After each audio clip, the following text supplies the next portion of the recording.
Okay, I'm going to walk through the solving of this problem. You're given two functions, f of x and h of x, and this is f composed with h of pi over 3. You can rewrite it like this. This is more useful. But you take care of this inside first, the h of 3. Okay, well, you take the h of pi over 3. You take the pi over 3, you put it over 2. You're dividing by 2 is the same thing as multiplying by 1/2. So that whole big expression right there will change to just pi over 6. All right, now where the h over 3 is, you plug it in. So you're going to have f of pi over 6.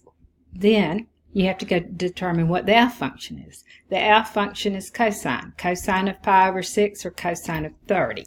Pi over 6 is the same thing as 30. So go to your triangle, your 30, 60, 90 triangle. This is 30 degrees. And opposite is 1, adjacent is the square root of 3, hypotenuse is 2.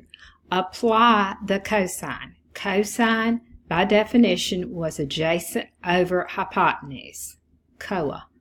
So adjacent is the square root of 3, the hypotenuse is 2. So your answer is the square root of 3 over 2. And I hope this helps very much.